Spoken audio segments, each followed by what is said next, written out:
या देवी सर्वभूतेषु मातृरूपेण संस्थिता नमस्तस्यै नमस्तस्यै नमस्तस्यै नमो नमः। स्वागत है आप सभी का हमारे चैनल पर। आज है शुक्रवार और आज इस वीडियो में हम आपको सुनाएंगे शुक्रवार के दिन सुनी जाने वाली संतोषी माता के व्रत की कथा। इसके अलावा भी हमारे चैनल पर आप सभी प्रकार की व्रत कथाएं और महात्म्य सुन सकते हैं।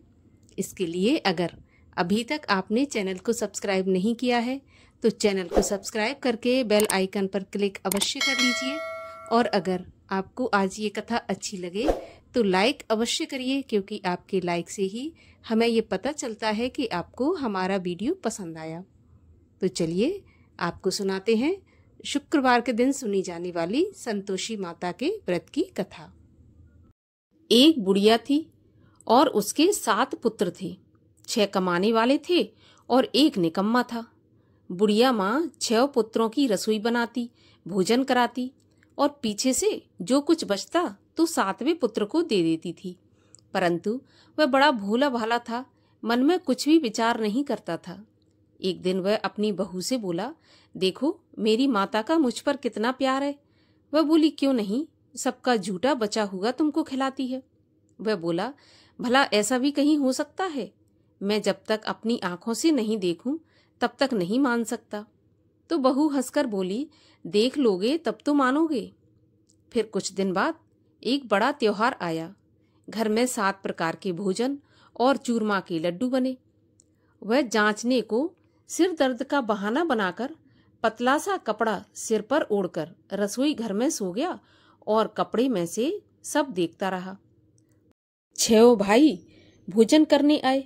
उसने देखा माँ ने उनके लिए सुंदर सुंदर आसन बिछाए, 7 प्रकार की रसोई परोसी और आग्रह करके जिमाती रही और वह कपड़े में से सब देखता रहा। 6 भाई भोजन करके उठे तब माता ने उनकी जूठी थालियों में से लड्डुओं के टुकड़ों को उठाया और एक लड्डू बनाया। जूठन साफ कर बुढ़िया माँ ने पुकारा, उठो बेटा, 6 भाई भोजन कर गए, अब तू ही बाकी है, उठ, कब खाएगा? तो वह कहने लगा, माँ मुझे भोजन नहीं करना, मैं परदेश जा रहा हूँ। तो माँ बोली, कल जाता हो तो आज ही चला जा। वह बोला, हाँ माँ मैं आज ही जा रहा हूँ। यह कहकर घर से निकल गया। चलते समय बहू की याद आई। वह गौशाला में उपले थाप रही थी।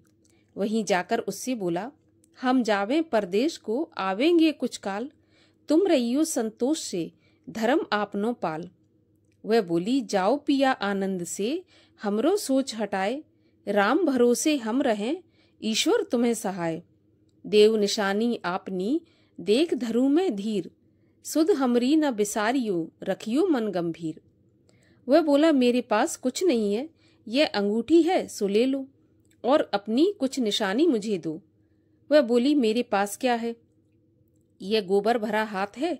यह कहकर उसकी पीठ पर गोबर के हाथ की थाप मार दी। अब बुढ़िया का बेटा चल दिया। चलते चलते दूर देश में पहुंचा। वहां पर एक साहूकार की दुकान थी।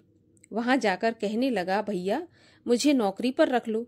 साहूकार को जरूरत थी तो वह बोला, ठीक है रह जा।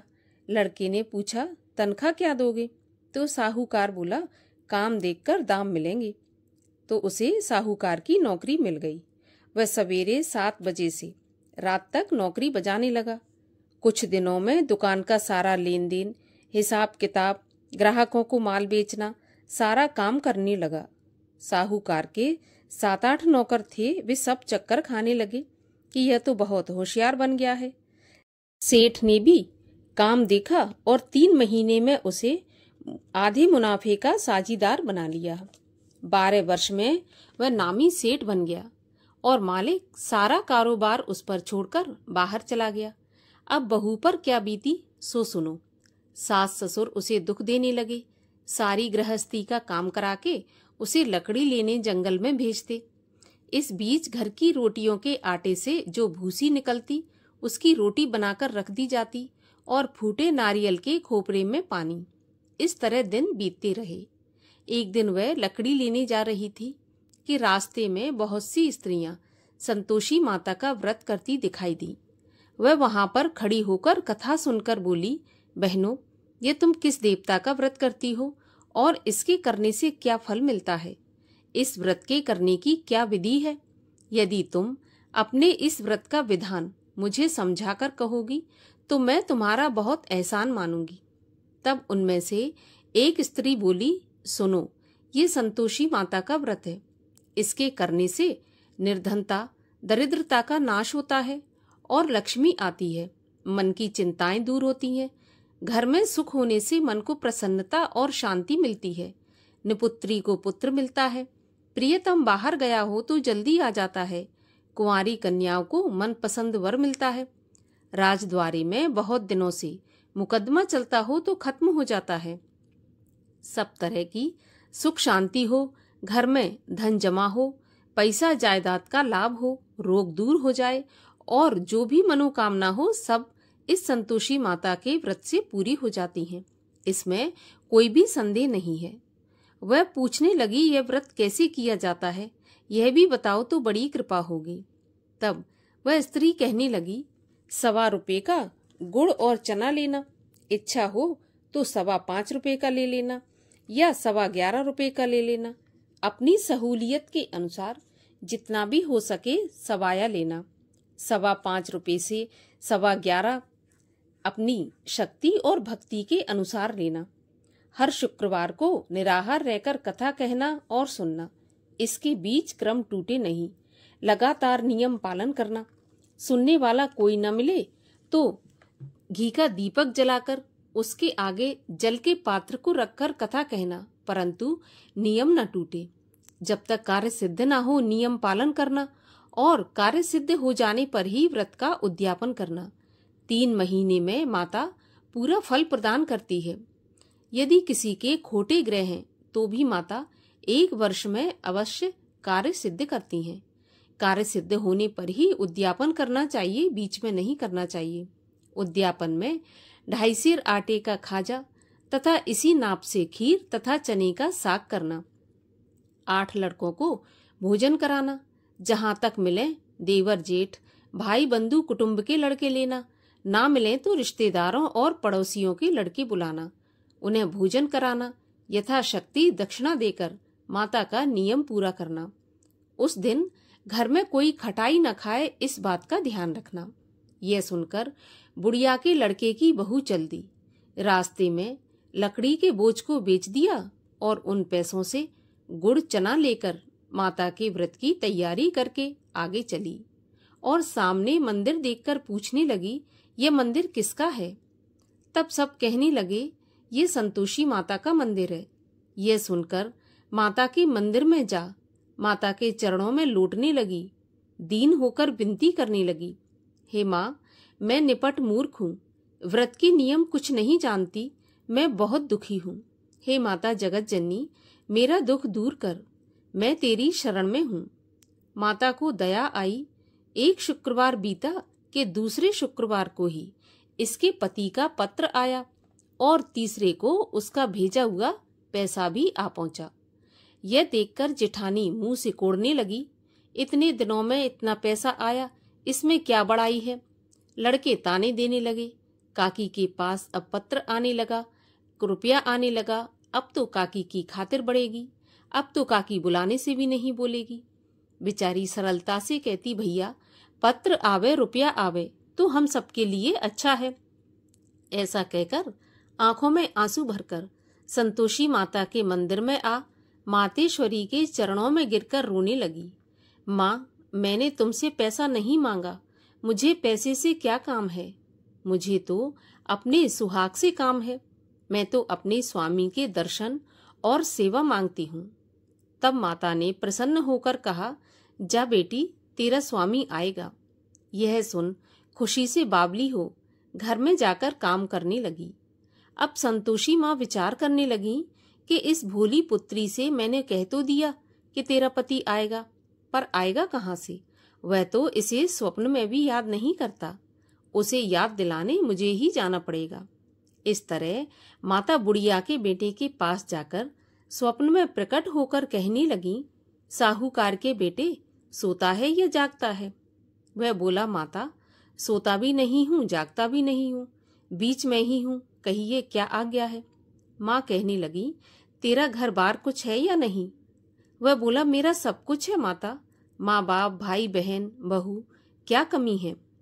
माँ बोली, भोले पुत्र, तेरी पत्नी घोर कष्ट उठा रही है, माँ बाप उसे दुख दे रहे हैं, वह तेरे लिए तरस रही है, तू उसकी सुध ले। वह बोला, हाँ माता, यह तो मुझे मालूम है, परंतु मैं जाऊं तो जाऊं कैसे? परदेश की बात है, लेन देन का कोई हिसाब नहीं है, जाने का कोई भी रास्ता नजर नहीं आता, कैसे चला जाऊं? माँ कहने लगी, मेरी बात मान, सवेरे नहा धोकर संतोषी माता का नाम ले, घी का दीपक जलाकर दंडवत करके दुकान पर जा बैठना। देखते देखते तेरा लेन देन सब चुक जाएगा, जमा माल बिक जाएगा, सांझ होते होते धन का ढेर लग जाएगा। वह सवेरे बहुत जल्दी उठकर स्नान करके संतोषी माता को दंडवत करके घी का दीपक जलाकर दुकान पर जा बैठा। थोड़ी देर में वह क्या देखता है, देने वाले रुपया लाए, लेने वाले हिसाब लेने लगे। कोठे में भरे सामानों के खरीददार नगद दाम में सौदा करने लगे। शाम तक धन का ढेर लग गया। माता का चमत्कार देखकर उसका मन प्रसन्न हो गया और माता का मन में नाम ले घर ले जाने के वास्ते गहना कपड़ा खरीदने लगा और वहां के काम से निपटकर घर को रवाना हुआ। वहां बहू बेचारी जंगल में लकड़ी लेने जाती, लौटते वक्त माँ के मंदिर पर विश्राम करती। वह तो उसका रोज रुकने का स्थान था। दूर से धूल उड़ती देख वह माता से पूछती है, हे माता, ये धूल कैसी उड़ रही है? तब माँ कहती है, पुत्री, तेरा पति आ रहा है, अब तू ऐसा कर, लकड़ियों के 3 बोझ बना ले, एक नदी के किनारे रख, दूसरा मेरे मंदिर पर और तीसरा अपने सिर पर रख ले। तेरे पति को लकड़ी का गट्ठा देखकर मोह पैदा होगा, वह वहां रुकेगा, नाश्ता पानी बना खाकर माँ से मिलने जाएगा। तब तू लकड़ियों का बोझ उठाकर घर जाना और बीच चौक में गट्ठा डालकर 3 आवाजें जोर से लगाना, लो सासू जी, लकड़ियों का गट्ठा लो, भूसे की रोटी दो, नारियल के खोपरे में पानी दो, आज कौन मेहमान आया है। माँ की बात सुनकर बहू बहुत अच्छा माताजी कहकर प्रसन्न हो लकड़ियों के 3 गट्ठे ले आई। एक नदी के तट पर, एक माता के मंदिर पर रखा। इतने में ही एक मुसाफिर आ पहुंचा। सूखी लकड़ी देख उसकी इच्छा हुई कि अब यहीं पर विश्राम करें और भोजन बना खाकर गांव जाएं। इस प्रकार भोजन बना विश्राम कर वह गांव को गया। सबसे प्रेम से मिला। उसी समय बहू सिर पर लकड़ी का गट्ठा लिए आती है। लकड़ी का भारी बोझ आंगन में डालकर जोर से 3 आवाजें देती है, लो सासू जी, लकड़ी का गट्ठा लो, भूसे की रोटी दो, नारियल के खोपरे में पानी दो, आज कौन मेहमान आया है। यह सुनकर सास बाहर आकर अपने दिए हुए कष्टों को भुलाते हुए कहती है, बहू, ऐसा क्यों कहती हो, तेरा पति ही तो आया है, आ बैठ, मीठा भात खा, भोजन कर, कपड़े गहने पहन। इतने में आवाज सुनकर उसका स्वामी बाहर आता है और अंगूठी देखकर व्याकुल होकर माँ से पूछता है, माँ, यह कौन है। माँ कहती है, बेटा, यह तेरी बहू है। आज 12 वर्ष हो गए जब से तू गया है, तब से सारे गांव में जानवर की तरह भटकती फिरती है, कामकाज घर का कुछ करती नहीं, 4 समय आकर खा जाती है और अब तुझे देखकर भूसे की रोटी और नारियल के खोपरे में पानी मांग रही है। वह लज्जित होकर बोला, ठीक है माँ, मैंने इसे भी देखा है और तुम्हें भी देखा है, अब मुझे दूसरे घर की चाबी दो तो मैं उसमें जाकर रहूंगा। तो माँ बोली, ठीक है बेटा, जैसी तेरी मर्जी। ऐसा कहकर माँ ने चाबी का गुच्छा पटक दिया। उसने चाबी लेकर दूसरे कमरे में, जो कि तीसरी मंजिल के ऊपर था, उसको खोलकर सारा सामान जमाया। एक दिन में ही वहां राजा के महल जैसा ठाट बाट बन गया। अब क्या था, वे दोनों पति पत्नी सुखपूर्वक रहने लगे। इतने में अगला शुक्रवार आया तो बहू ने अपने पति से कहा, मुझे माता का उद्यापन करना है।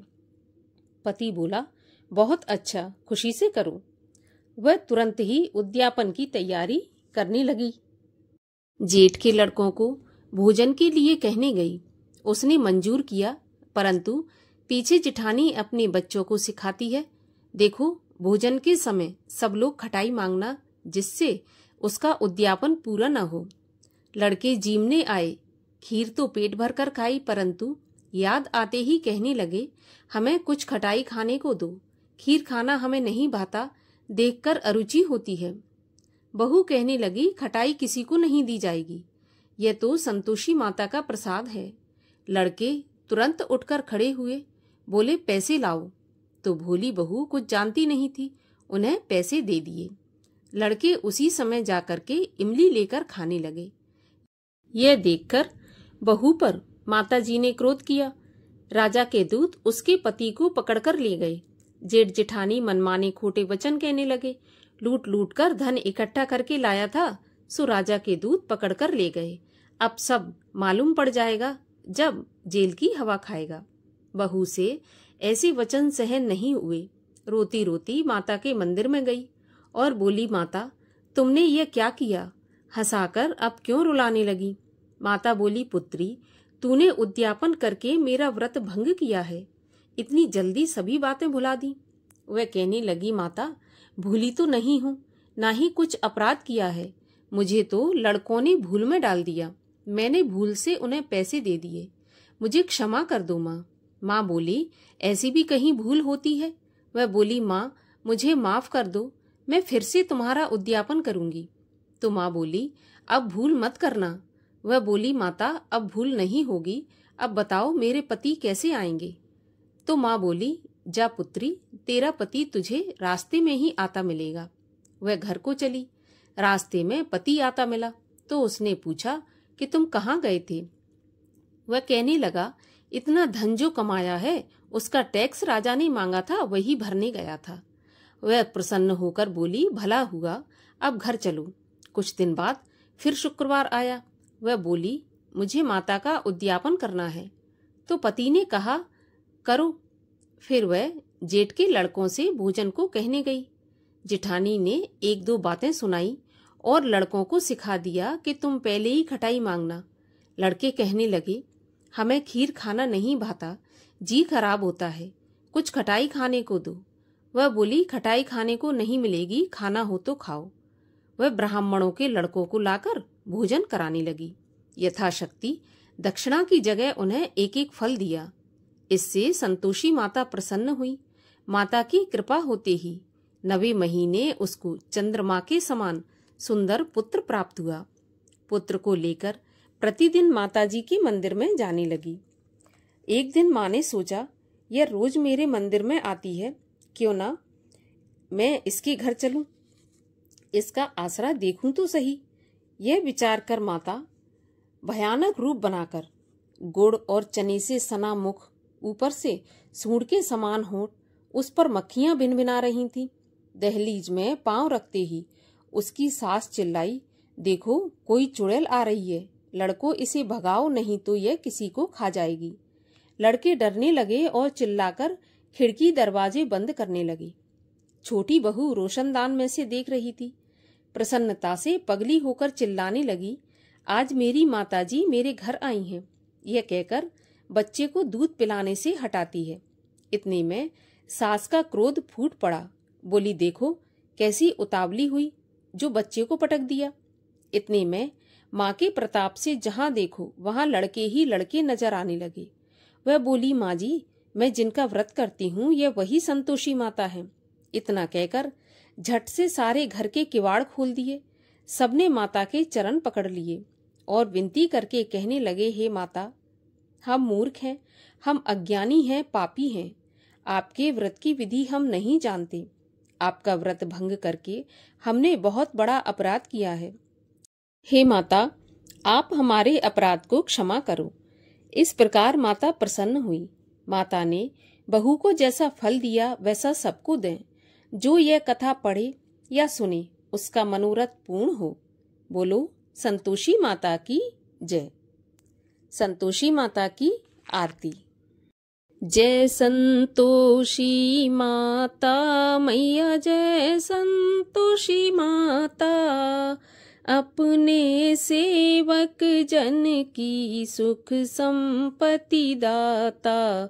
ओम जय संतोषी माता, सुंदर चीर सुनहरी माँ धारण कीनो, हीरा पन्ना दम के तन श्रृंगार लीनो। जय संतोषी माता, गेरू लाल छटा छवि बदन कमल सोहे, मंद हसत करुणामयी त्रिभुवन मन मोहे। जय संतोषी माता, स्वर्ण सिंहासन बैठी चवर ढुरे प्यारे, धूप दीप मधुमेवा भोग धरे न्यारे। जय संतोषी माता, गुड़ और चना परम प्रिय ताम संतोष कियो, संतोषी कहलाई भक्तन वैभव दियो। जय संतोषी माता, शुक्रवार प्रिय मानत आज दिवस सोही, भक्त मंडली आई कथा सुनत मोही। जय संतोषी माता, मंदिर जगमग ज्योति मंगल ध्वनि छाई, विनय करें हम बालक चरणन सिर नाई। जय संतोषी माता, भक्ति भाव में पूजा अंगीकृत कीजय, जो मन बसे हमारे इच्छित फल दीजय। ओम जय संतोषी माता, दुखी दरिद्री रोगी संकट मुक्त किए, बहुधन धान्य भरे घर सुख सौभाग्य दिए। जय संतोषी माता, ध्यान धरे जो तेरो मन वांछित फल पायो, पूजा कथा श्रवण कर घर आनंद आयो। जय संतोषी माता, शरण गहे की लज्जा रखियो जगदम्बे, संकट तुम ही निवारो दयामयी अम्बे। जय संतोषी माता, संतोषी माँ की आरती जो कोई जन गावे, रिद्धि सिद्धि सुख संपत्ति जी भर के पावे। जय संतोषी माता, बोलिए संतोषी माता की जय।